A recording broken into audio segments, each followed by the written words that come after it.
Hello and welcome to Scene for Vampire by Gaslight. Today, Dr. Bakula Polka is going to meet with Sylvie, the dancer from the Viper's Nest. He then has a few more meetings arranged this evening. We'll see how many he manages to make.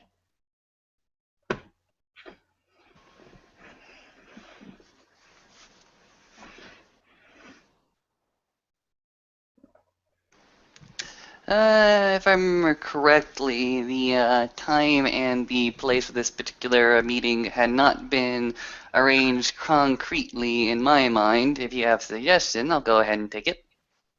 I think you said a coffee shop? Yes, let's go ahead and do that.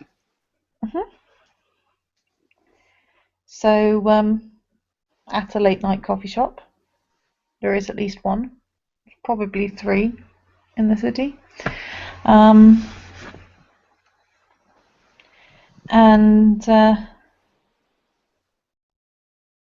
Sylvie will arrive roughly 5 minutes late, so you can get there before her. I believe Jonas Polka would go ahead and take one of the more private booths in the back, and should a barista come over, he'll just go ahead and say 2 coffees and a few coin pieces for a bit of privacy. And he'll help make sure that there happens to be a bit of clutter on some of the tables nearby. Not enough that it would stop people sitting at them, but discourage them slightly. He cleans up the tables further away from you and leaves a few of the empty cups and coffee spills that are closer to untouched. As I said, Sylvie will arrive, and she gets quite a bit of attention because, well, as you can tell, she's not she's not got the British complexion, to say the least. It might be difficult to figure out exactly where she is from, but she's not from here. And so she draws quite a bit of, mixed admiration, being something of an exotic beauty. Mm-hmm.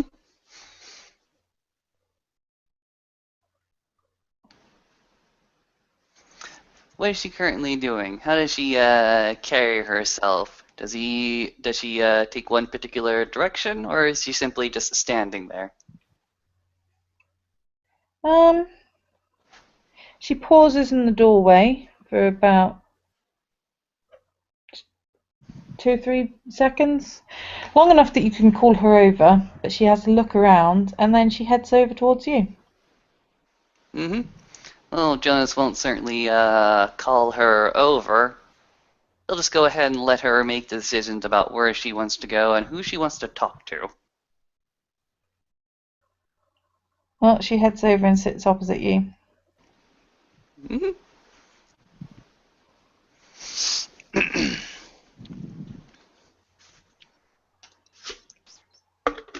Good evening. Good evening.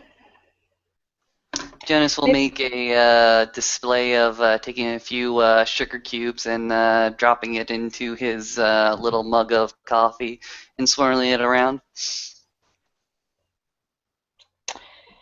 I take it you're Mr. Polka? Mm-hmm. And who am I speaking with? You can call me Sylvie. All right, Sylvie. Sylvie, you're an interesting face to this city. What brings you here? I'm here with my family. Ah. Do you have a family relative to the area, or does your family tend to travel around? We came here for a fairly specific reason. Interesting, interesting. And Polka's gonna go ahead and try to activate some aura perception just to get the general mood. Nah, screw that. What he's basically going to do is he's just going to go ahead and activate heightened senses and just try to get a rather mundane mood from Miss Sylvie, whether she's being deliberately coy or if she's a smarter cookie than he thinks. Ouch. One success.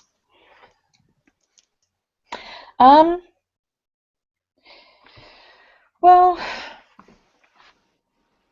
she's being tactful and cautious about what she says, but she's not actually lying about anything. And she's just kind of she's more waiting to see what you have to say before saying anything. She's playing things close to her chest. Of course, of course. Jonas will go ahead and start to say, right, you're a family. My relations within this city are a bit strict. They tend to branch out as far as the rails will go ahead and take them, and we have a much stronger presence within the more southern cities, those being of London and the like.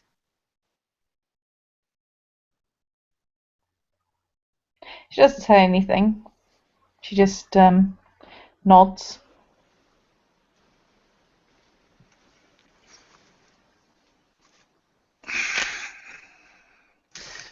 So, you're here for your family. Your family has decided to up and move itself here, I take it? Or do you have branches of your family elsewhere? We're visiting. Hmm. For as short a time as possible in order to get what we came here for. Interesting. So the reason for your visit is more for business than it is to enjoy Edinburgh. We enjoy everywhere. I'm sure you do. To the fullest of that location's possibilities. But it isn't what brought us here, no. Okay. And I suppose that after your business is done in Edinburgh, you'll find yourself leaving rather quickly. That rather depends on how matters are resolved. Hmm. Let me ask you this. Do the authorities know you're here? Or are you under the radar as far as the authorities are concerned? We really don't care. That may be a problem for you should the authorities, you know, turn their gaze in your particular direction, and your family may have to leave before your business is done. I doubt that. So you're saying that even if the authority should turn its eye towards you, you'd be able to at least talk your way out of the situation? Or something more exciting?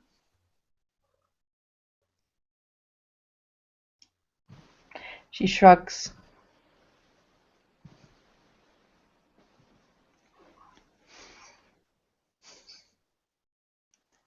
You do gather quite a bit of clientele to your little establishment, your little club. Tell me about that.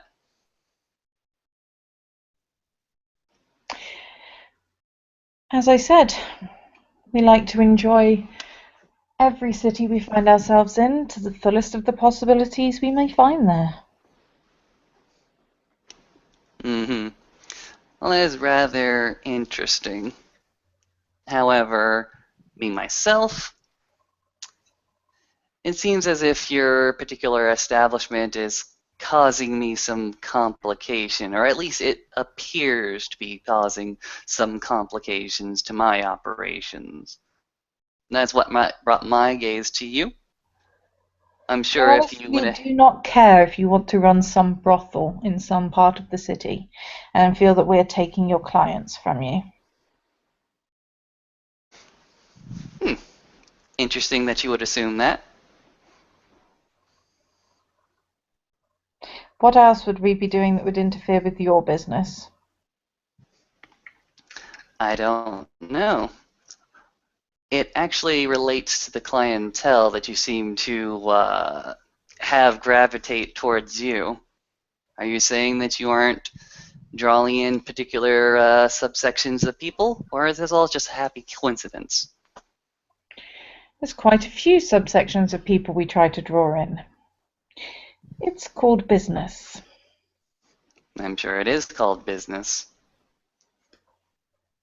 However, there are quite a number of people under me, people I generally look out for and care for, who have frequented your establishment and have come back with illnesses, let's just call them.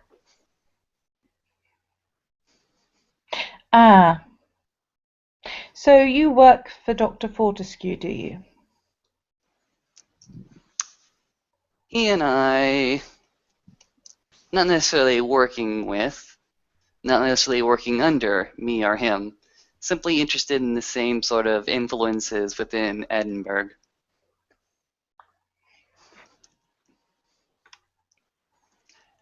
If you Well, want to really go ahead and if you really want to know what that particular relationship is, that is more of a rivalry than anything else. well, how unfortunate that our business with him should affect you. But really, that is of very little concern to us either.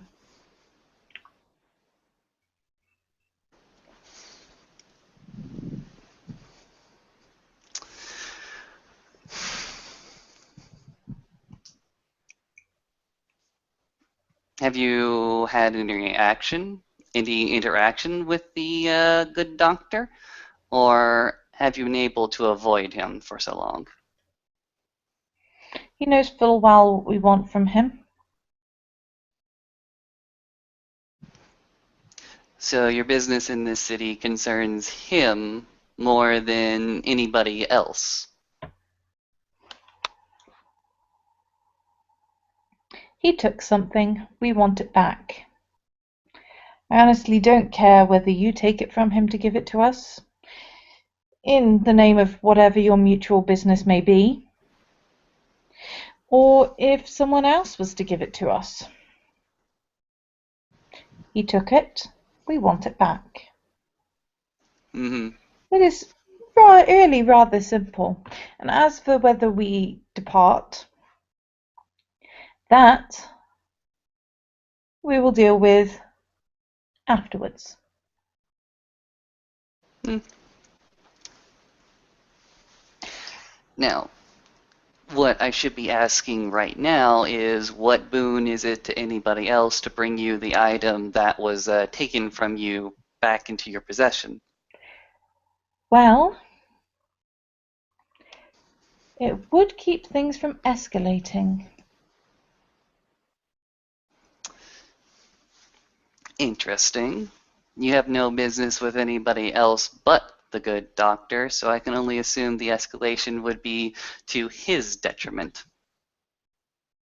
As you already pointed out, sometimes what is to his detriment may also be to the detriment of others. Well, what could be the detriment of others could draw the authority upon all of our heads, and I don't want that to happen. I rather like my night-to-night business to have nothing to do with the authorities. Well then, that would pretty much be the boon that you would find yourself with. The lack of their interest. I already have a lack of their interest and can easily explain things that get drawn to me. Good for you.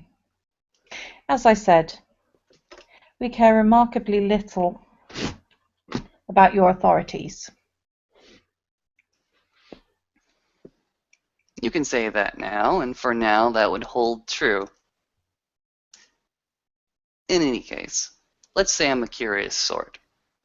Let's say I'm a curious sort and like the Good Samaritan I want to be, like the lady in distress you seem to be. Let's She'll say I've raise an actually eyebrow taken, at that. yeah, let's say I'd actually taken interest in returning your item to you.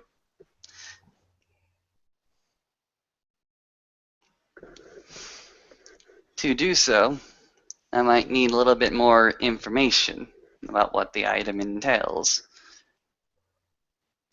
But that might be a top of a conversation for business. This isn't all about business. This meeting is simply to get to know my neighbor. A smile creeps over his face. I like to make it a point to meet all the little interesting people that not everybody gets to know about. How very liberal of you. Considering my family, yes. There is an amount of freedom that I quite enjoy. And there is an amount of leeway that I quite enjoy as well. Which lets me talk to fairly interesting people that need to be, or would request to be, under the radar of the authorities.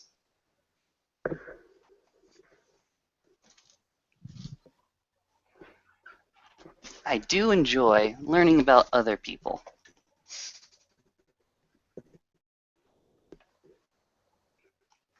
Maybe would simply to get to know you and your family a little better before you leave our lands.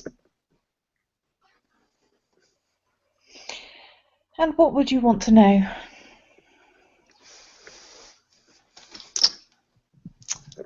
Hmm. Well, your business, maybe to start, just to get my entrepreneurial side a little bit curious. Your family history, just to sedate my own interest in past histories. And maybe just a little bit of what your particular family is skilled at, what your craft may be. This being said, I do not wish to take any of these things from you. And should we get into a trade wherein crafts could be learned, that is an entirely different conversation to be had. I'm just curious. I want to know more about all the little interesting people of Edinburgh. She smiles. You really do want to know quite a deal.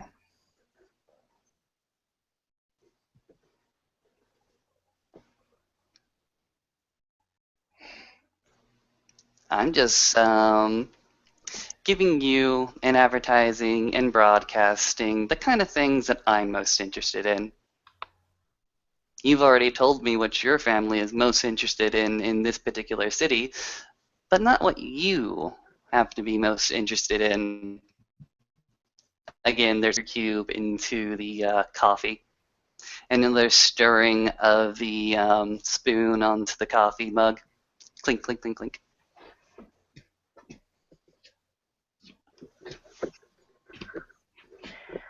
I'm interested in quite a few things.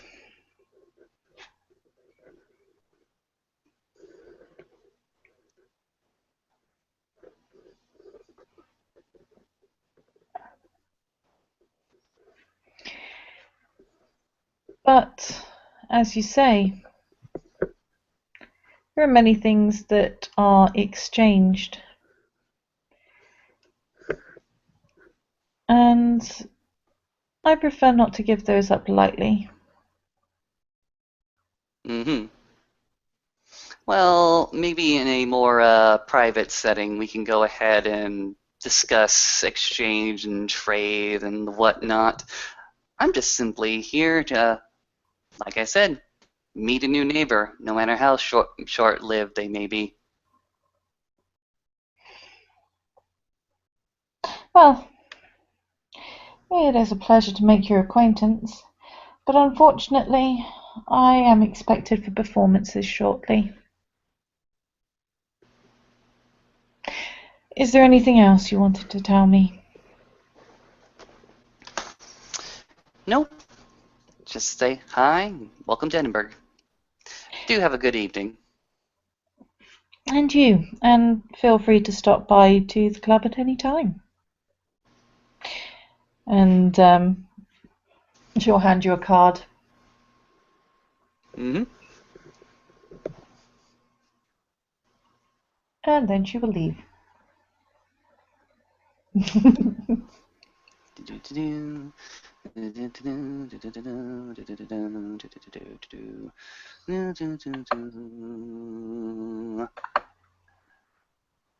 Sorry, just checking my messages. People are silly sometimes.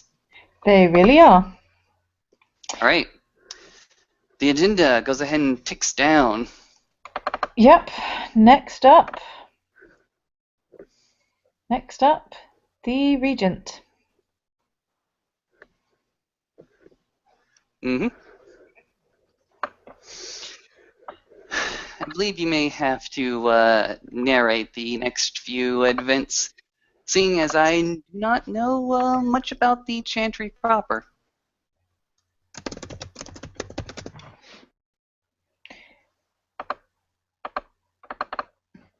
Right. So, Mr. Polka will head towards the north of the city and just towards the north of the city, in an area that seems to be full of slums and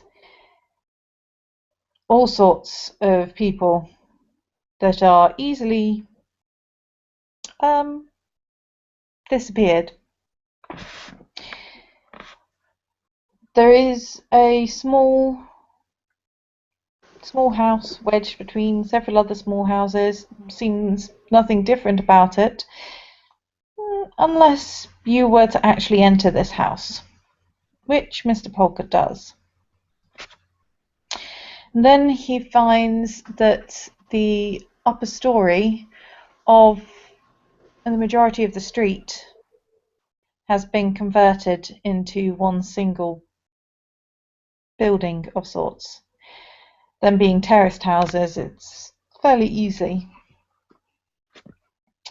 And above this row of dwellings and businesses is the significantly more fragrant area of the Chantry.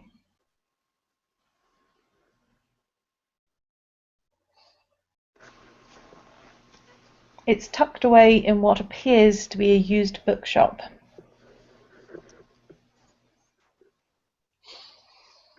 And the Chantry itself is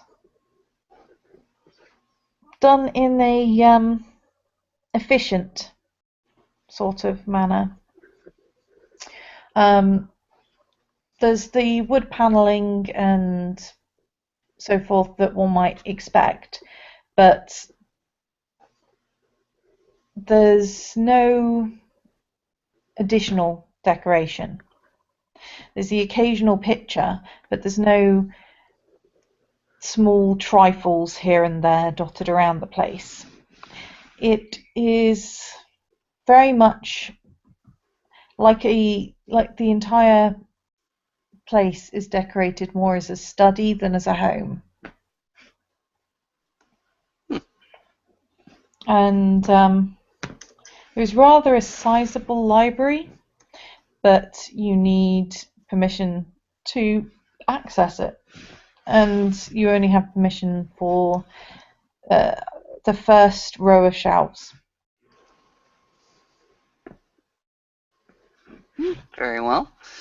I believe Jonas will go ahead and actually take his time to enjoy this particular room, seeing as he hasn't visited the chantry proper in quite some time. Usually his reports would be passed by the way of Miss Lovelace, but since complications and a conflict of interest, or not interest, personalities has occurred, Jonas has taken to delivering this first bundle of reports in quite a long time personally.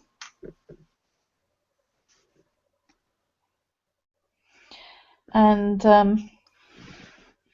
after a few minutes, a ghoul will emerge from one of the studies, because there is a row of studies made available to the Tremere and to a select few of the ghouls. And he'll say, "Right this way, Mr. Polka." Thank you, good sir. And we'll show you in where the Regent is busy ticking off a few things on a checklist of some kind. Polka will go ahead and enter this sanctum of the Regent and not say a damn word, not do pretty much anything of any sort. His presence there, and he's sure that his presence has been noticed, but he doesn't make a sound. After a pause of a few seconds, the Regent will look up, sit down, And Polka will do as such. "What do you have to report?"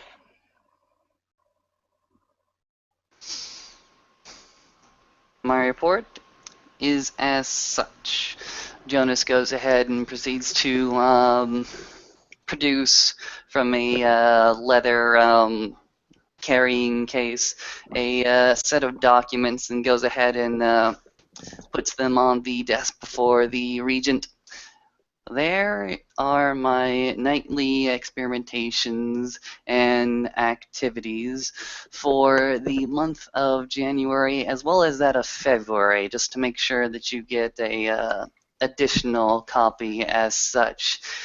The Animus project that I have been progressing forward on has met some interesting developments. The possibility of advancing towards a canine experimentation presents itself. I feel that the feline ones were much too small to give an accurate reading about how to animate particular areas of flesh after decomposition. In fact, any sort of decomposition presents its own sort of problems, but we've been having some interesting results with near-death experiences and near-death revivals. Interesting. Anything else of importance? Anything else of importance? Well, as far as those things mystical, there happens to be, I suppose, there happens to be some sort of mystical effect currently plaguing me and my campus. A set of madness seems to have sprung up. A madness that, interestingly enough, does not lead back into the Malkavians' hands. No. I was able to procure for myself the illustration and description of a doll, actually, that was causing a sort of madness throughout the campus. That should be in January and February's results if you would like to look back on those cases. Interesting. You'll need to look into the source of that further. Mm-hmm. I plan to do as such. As far as other concerns, more related to external power structures, the authorities here, the Seneschal, has contacted me once or twice in order to lend my aid and support to an abomination that seems to be running around. First, there was the creature that was found by the Gangrel clansmate of Floki. And apparently there was the disappearance of a number of the Fortescues, actually, one particular night. During that particular investigation, we did perchance to find the good doctor and the little Miss Fortescue. Seems as if the doctor had been practicing flesh crafting discipline, or at least had plans to do so. He seemed to be a metamorphosis at heart for some reason. I believe his trial will take place in 2 nights. The Regent shakes his head with disapproval. I always said women do not make good vampires. They're distractions. Do you believe that Miss Fortescue's do you believe that Miss Fortescue, not the good Duchess, but the Lady Fortescue under Christian, do you think she beset the Doctor Fortescue's mind in some way? Anyone who is weak enough of will can find their interests swayed towards women.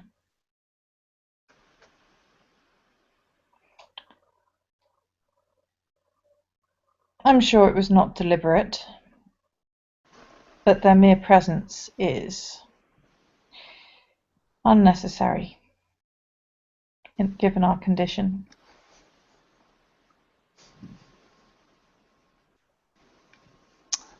As you say.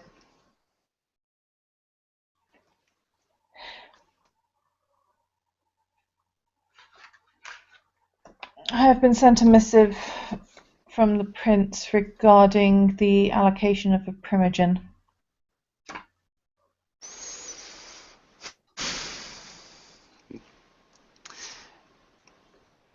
Yes. I heard from the Alas Elysia that I attended that there is to be a primogen council within Edinburgh due to the increase of kindred population. Of course, you already know this. I myself do not know or do not have any inklings about what the other clans will choose. With the disappearance, or at least the subsequent behavior of the Fortescues, it's difficult to ascertain what candidate that they will present. Clan Gangrel, well, they already have a Seneschal in office. Actually, correct me if I'm wrong. Is it the Seneschal that's the Gangrel again? Yep. Okay. Them already having represented. And the only other member that I would know being Floki, well, maybe not Floki. Of the Bruja, I only know of one particular active member within the court system, that being of Sigwin, actually. He and myself have entered into a working relationship. I do not know if he's actually interested in the Primogen seat, but he is definitely a good man to have. At least, I find that relationship works to my advantage. As far as the Nosferatu, well, there is that Annie character that seems to walk around. She is the most active Nosferatu that I can see. Whether I or don't not believe he's... that there are enough Nosferatu to be eligible for a primogen seat. As far as we are aware, for every one Nosferatu you see, there are probably 3 just behind it.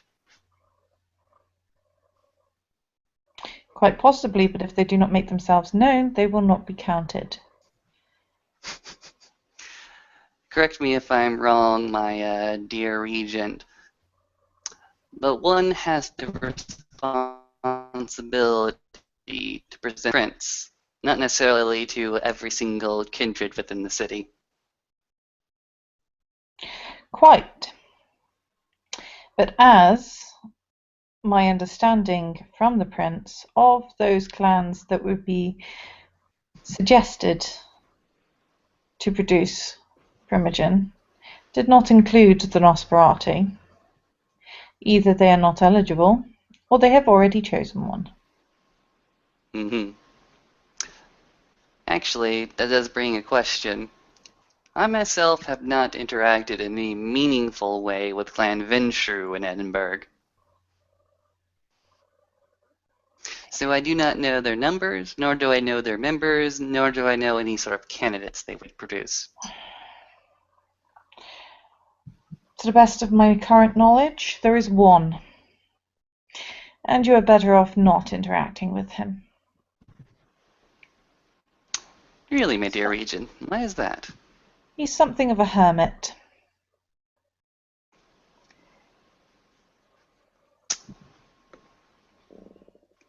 Interesting. Does that automatically disclude him from any sort of social interaction? Not necessarily, but in most cases. Let us put it this way. He prefers to be left alone. If you do not leave him alone, well, he can be disinclined to visitors. And seeing as he very, very rarely leaves his domain, in order to meet with him, you would need to trespass on said domain. Does he not take servants or messages?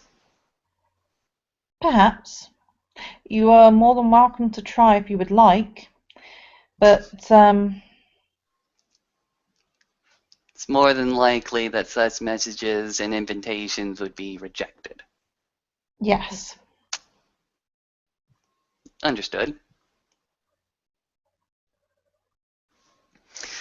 As far as the house is concerned, the obvious candidate sits before me. He raises an eyebrow. Do you truly think that I want to sit around listening to that twitter-pated Frenchman run his court? I understood. The regent and the primogen of the house doesn't necessarily have to be the same kindred. It's just what I'm most used to. I'm surprised that your previous regent would waste such time. Whilst the regent is in charge of the clan within the city, that does not necessarily mean that they wish to spend their time dancing attendance to the prince, finding out, well, spending entire nights debating whether the Elysium should be decorated with pink or blue this year. Interesting, my dear regent.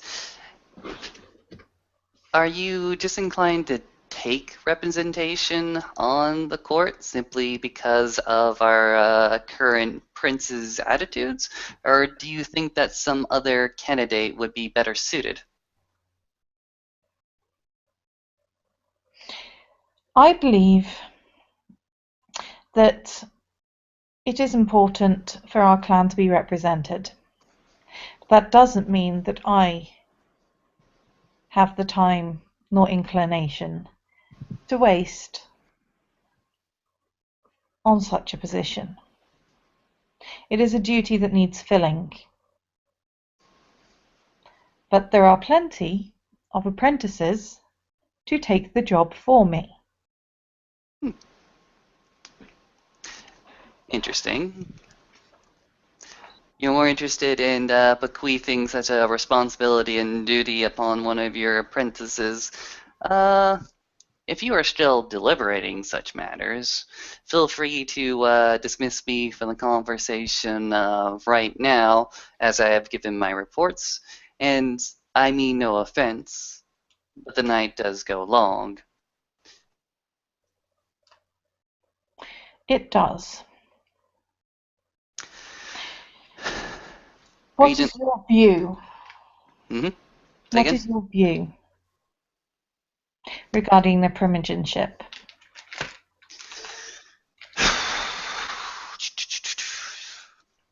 The primogenship, as I see it, is a duty and a responsibility that would take me away from my own experiments and studies and research. But this is not a duty and responsibility that would simply walk away from should you give it to me. If there is another apprentice within the chantry that has more time and is more interested in such a position, I would beg and plead you to give it to them. Excellent. That was all I needed to know. You're free to go. Thank you, my regent. And Jonas will go ahead and stand up because he said the business was concluded. That was all that he needed to do. And he goes ahead and not necessarily walks out. Goes ahead and gets out of his seat, walks to the threshold, turns back to the regent. Am I dismissed? You are. Good evening. And he walks away.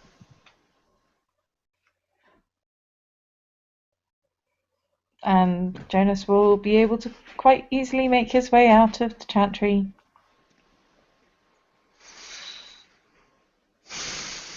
Wonderful. That's one more thing off my agenda. Awesome. What else is on my agenda this evening? There is just one more place I thought you might want to check in with.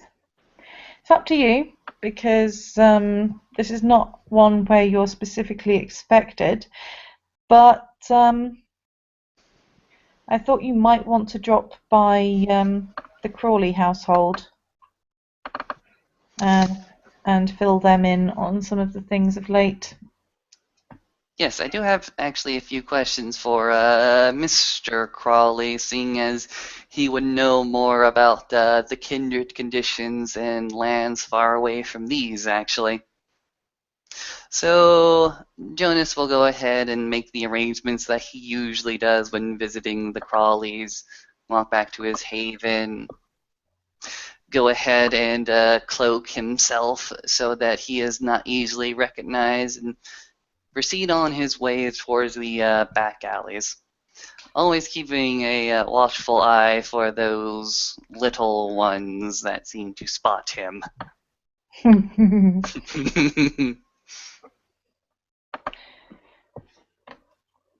Well, you should be okay. Do you contact ahead, or do you just show up? I got a feeling that before I left for the chantry from my previous meeting, I would have sent message by my retainer, just so that when I finally do reach the Crawley residence, they are well expecting me. Fair enough.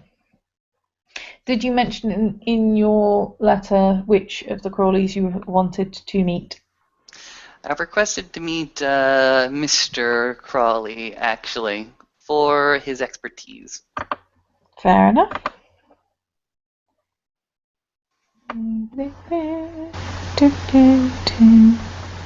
Now let's see if I can find a picture of Mr. Crawley, because Lisa had that character. Then again, perhaps he was not home to begin with and has been out all night. That might actually be easier. Because I have Beatrice handy. But I don't think I have Mr. Crawley's picture, which is unusual. Hmm. Got most of the characters, but not all of the NPCs. So you might have to put up with Miss Beatrice. Oh no, whatever will I do? Oh no! Right, so Jonas will be able to make his way there. And he'll be shown the way in to Miss Beatrice's study. And you will actually see on her desk, spread out, a swan's wing minus the swan. Jonas will actually enter the room, and when he does, he'll simply say, "Good evening, ma'am." Good evening, Mr. Polka. Quite a project you have there. And he walks over to the swan wing. Yes, I have been interested in the secrets of flight for some time. Interesting. If only you could pass on any notes to, well, I guess it's too late for that now. But if you had passed on any notes to Dr. Fortescue, that would have been beneficial to him a few nights hence. Have you heard the news? No, I do believe we're out of most of the circles of gossip in the city. Well, I do regret to inform you that our good Dr. Joseph Fortescue has found himself on the wrong side of the law, at least the authorities.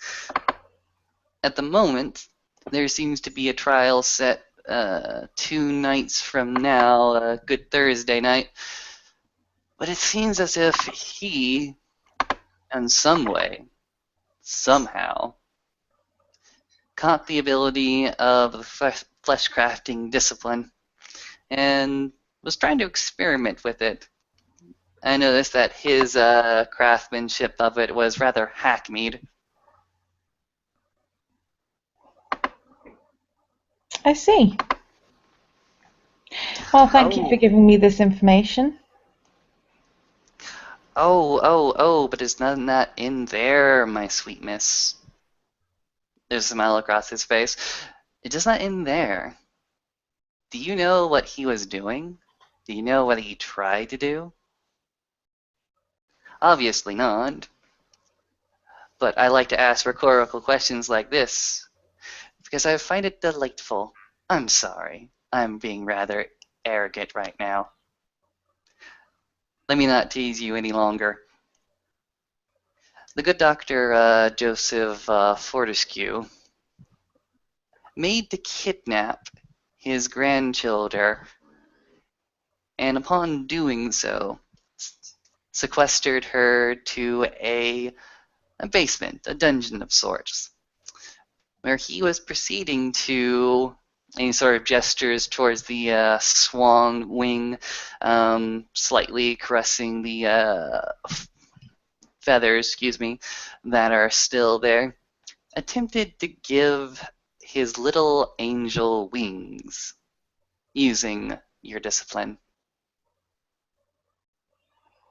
How very careless of him. Quite dreadful, quite horrible, quite mad. From what we could see, he was ranting and raving. Quite a... Jonas goes ahead and stops. Madness. Damn it! Why didn't I think about that before? Well, I've been a rather cod kindred at the moment. Damn it. He goes ahead and takes a few breaths that he does not need to take in order to calm himself down. Right. Right.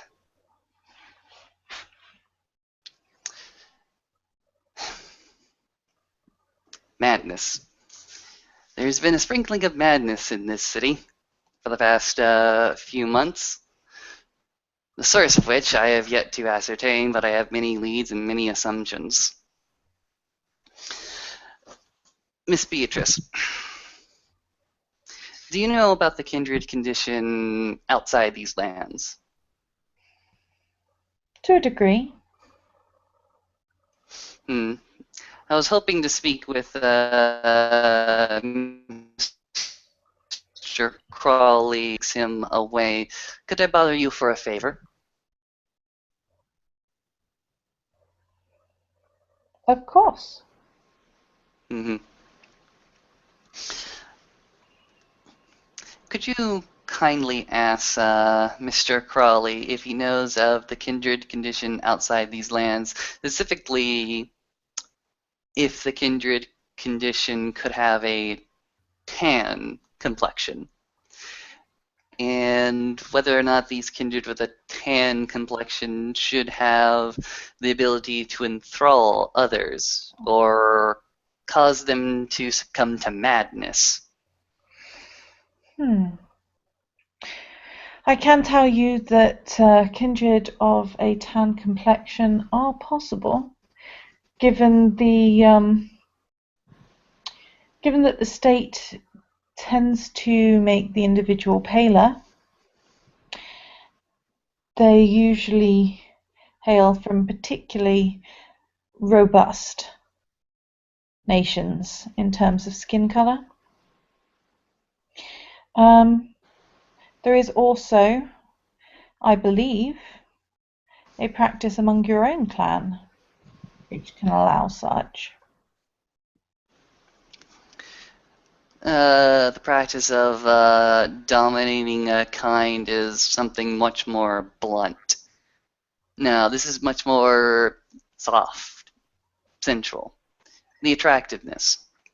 No, I meant regarding the tan. Oh. Well, I will not say that there aren't such rituals.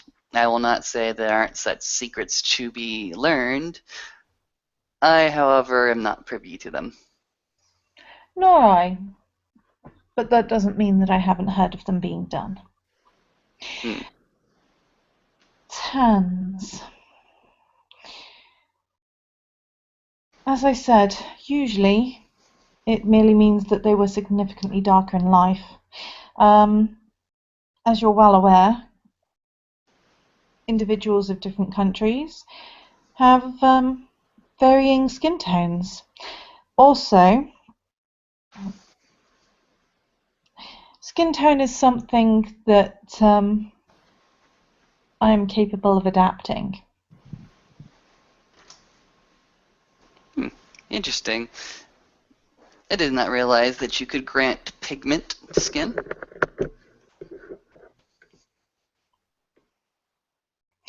Yes, well, there is quite a deal that can be done.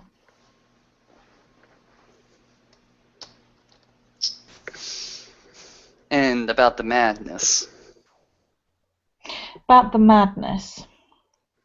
Particularly madness brought on by more occultish means. Mystical and occultish means. There are many items that have been created in a variety of different ways. Some people collect them. On the other hand, there are many more magics than those attributed to your clan.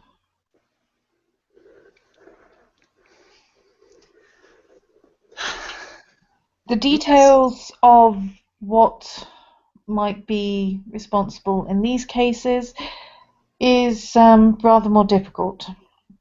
Unless I know where they're from, I wouldn't even know where to begin researching. I simply know that there are magics in the world, as I'm sure you are aware, and that they vary quite heavily from clan to clan.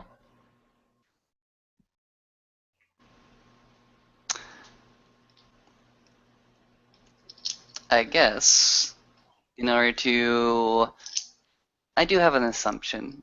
I do have a lead.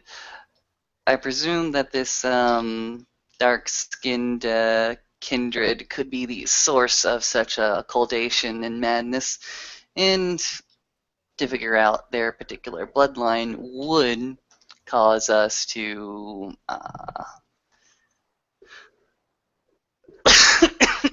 sorry, excuse me, I'm dying. Give me a second. Sorry. Remember to breathe, Austin. Breathing is important. Do the technical difficulty song. Do the technical difficulty song.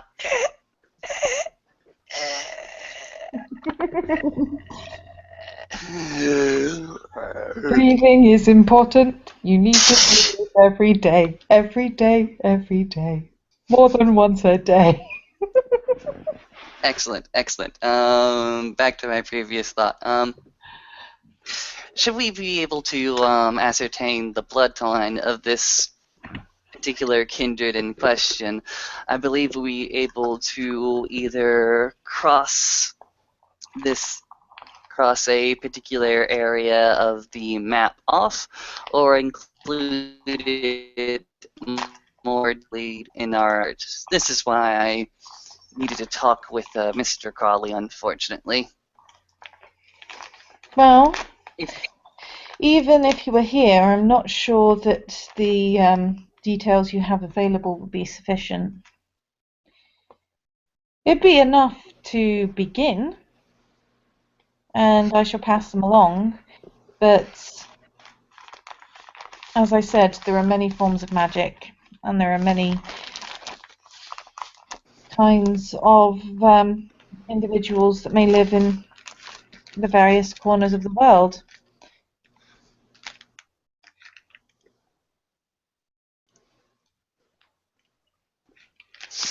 right. As of this night, this is everything I have available to me. That doesn't mean that I will stop in my particular investigations. I do hope that Mr. Crowley does have a good evening. As for you and I, well, we could definitely create our good evening. Oh, I very much hope so. There was something I wanted to show you. Mm-hmm. And she'll head towards one of the walls where there's a bookshelf, and fairly predictably slide the shelf to one side. It seems to be on on slides at the bottom, on rollers. So she just pushes it to one side, and there's a cupboard inside with various different jars holding various different things. And she brings out a large fish tank. And there's something moving around in there. It isn't filled with liquid though, but there is a net over the top. Keep whatever's in there from getting out.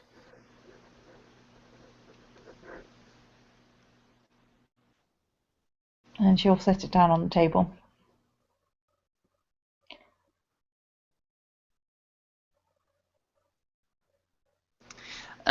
Throughout all this, Jonas has actually been looking quite curiously at this particular project that Miss Beatrice is bringing out, and just sort of getting a sense for her mood, whether or not she's particularly excited for presenting this project for one reason or another. Whether it's simply to grab Jonas's attention, or whether it's simply to showcase a fantastic piece of work with somebody who might actually find it fairly attractive. Bit of both. Um, she she wants to. She's quite proud of this piece of work, so she wants to show it to someone who can appreciate it. But she's also hoping slightly that it might distract his attention from the connection that he might be, well, probably will be making between herself and the decision by Joseph to go making angels. So she's trying to showcase this project she's particularly proud of, and apparently trying to walk around the conversation. Okay. I'm not sure how much you'd pick up on the fact that it's a change of subject, but she does genuinely want to show this to you as well. Well, Jonas will go ahead and walk over. Actually, does this thing look heavy? The fish tank, Mm. fairly, but not that heavy. Does she look like she's struggling with it, or does she have it well in hand? She has it in hand. It's fairly heavy because it's made of glass, but it's not filled with water, so it's a lot lighter than a full fish tank. Okay, interesting. Just will proceed to just peer into the aquarium. It's, well, to be honest, it's more of a, as much as I said that it was a fish tank, it's actually more of a vivarium than an aquarium because there's a thin layer of dirt on the floor, and there's a small kind of tree that looks a bit like a bonsai tree, but it's probably just a sapling than actually cultivated bonsai kind of thing. And some moss, and there seems to be something hiding in a small cave that's kind of under the tree. And she'll kind of flick on the tank slightly, and you'll see what looks like a very, very tiny human face looking out. Very tiny. This will bring a smile to Jonas's face. It's a smile more of mirth than anything else, as he goes ahead and stoops down to bring his face closer to this humanoid one trapped in the tank. Oh my, ain't this one a beauty? And she'll head back towards the cupboard for a minute and pull out a small bowl. And it's got like a few pieces of bacon rind, some cheese, a bit of bread, and she's going to take the net off the top and put the food in. And its head is going to poke out slightly more again, and it's definitely timid and a bit scared, but she seems to make a little bit of a high-pitched squeaky noise, and it scurries out, and it's running on all fours a bit awkwardly because it does look like a small human. It does look exactly like a very small human. It doesn't really behave very human. But it's got the hands, it's got the feet, it's got the face, it's got the hair, everything. But it is kind of running around more like a mouse, and goes over to the food and starts eating without its hand. It kind of picks up the food with its hands. It doesn't, like how a mouse picks it up with both paws, sitting sitting back, almost falls over because its legs are the wrong size, manages to get a decent sitting position, starts eating. What I imagine is the limbs of this particular creature, while looking fairly humanoid, have obviously been stunted quite a bit. Nope. Okay, they It look scaled. look it They looks look to scale. scaled. Oh my. Jonas will actually be quite amazed at this and simply say, oh my, oh my, you have a skill. Just think, how, how delicate was this work?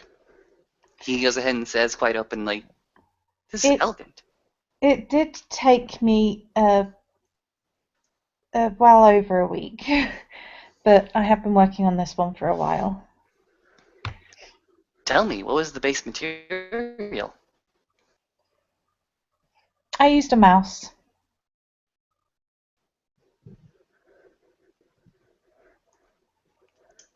Just a mouse? Just the mice? Yes. You?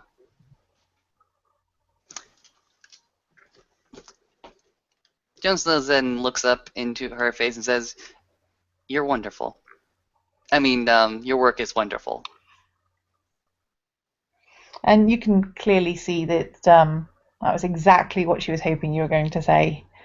She's like, whilst it's a small, whilst her smile is quite small, it's clear that she would be beaming if it didn't seem like that was being too egotistical. It's the kind of, I'm trying not to seem as chuffed as I am, but inside jumping for joy kind of smile. Ma'am, you'll have to show me how you did this. You'll have to tell me the story of this craft. It's unfortunate my evening takes me away now, but perhaps, perhaps after the excitement of the next few nights, because I will have to be away. I'll have to attend certain duties, but perhaps after the excitement of the week is over, you'll have to show me how you created this fantastic work. I think I could be persuaded to.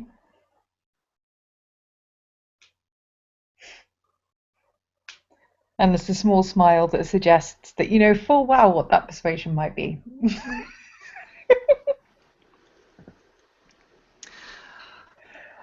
Ah, if I could only generate more time. If I can only add more hours to the night.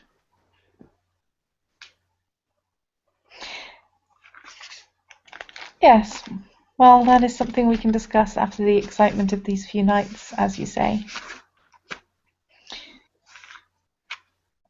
Although I am considering something of a change soon. What kind of change then?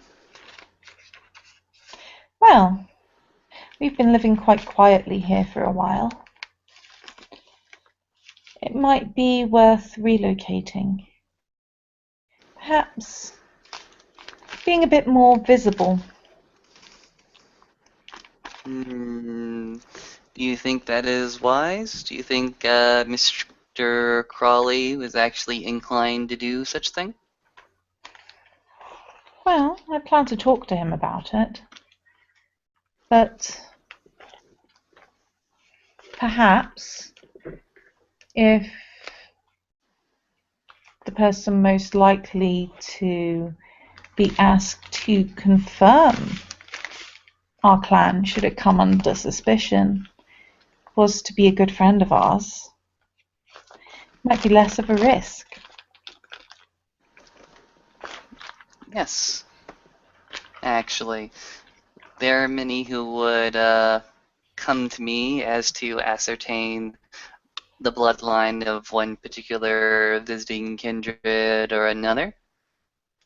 There's always the ability to give a good report and verification of your lineage as far as your blood concerns. She'll smile.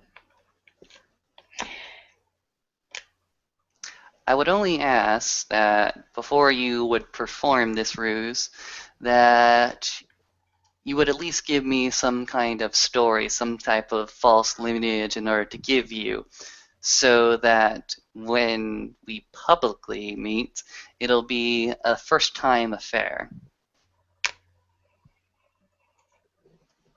Of course, we wouldn't do it without discussing the matter first. It's merely something that I was hoping to perhaps convince my brother that we might want to do. Let's just say, as much as I like having the time to do various different things, and here she'll glance towards the mouse person. Sometimes I should like to be able to go out and meet people.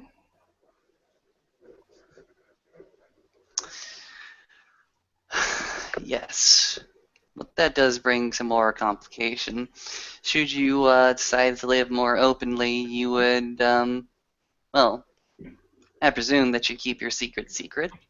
Seeing as you've had this presence for quite a while, you'd have to take extra steps should you wish company. Such as? Well, I do appreciate this project here, this wonderful little just plain miracle in my eyes. But if such a inkling ever got out to the rest of the kindred of the city, they would assume things in the story and the ruse would be broken. Of course. But exactly how many people do you think I invite to my bedchamber?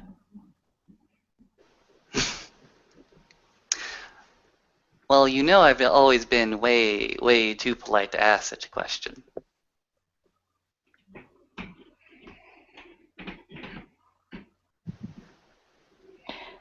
Let's just say that other than a handful of the ghouls that we have here, I don't believe anyone has set foot in my bedchamber other than myself since our arrival here. Obviously, we've had quite a deal of entertainment, but not quite in the privacy and seclusion where I keep my displays.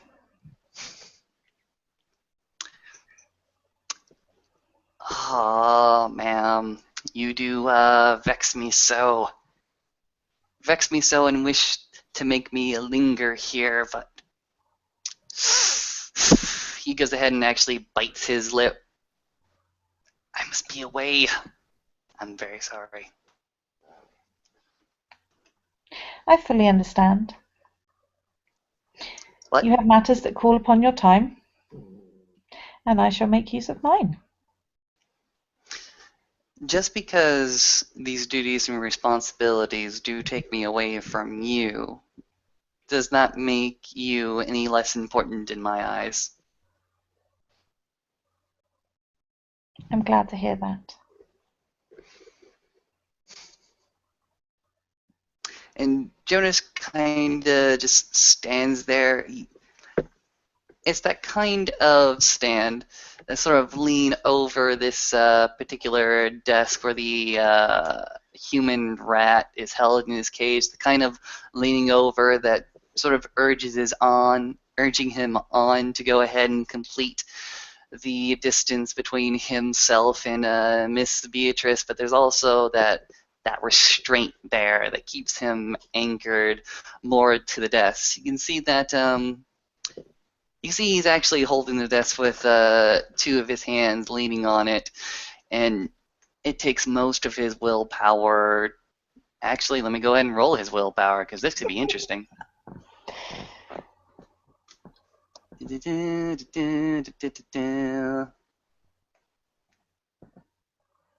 Difficulty 8. Go for it. Damn it! Why you pass? Alright. With most of his willpower, he goes ahead and dislodges himself from the desk and simply asks, if you could at least see me out. Of course. And she'll head towards the door and open it, but before he's quite able to pass through, she's going to rest one hand on his shoulder and just kiss him on the cheek.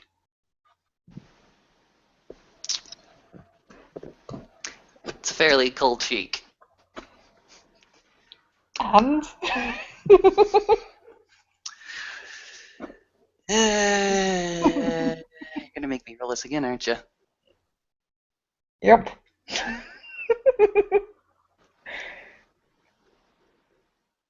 He holds strong. Excellent. And she's going to show him out. Mm-hmm.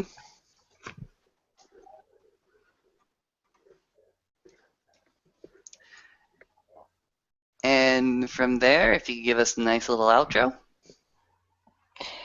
From there, Jonas will make his way slightly reluctantly back to his house to continue with his own experiments, which seem somewhat less impressive by comparison, but which nevertheless hold great potential.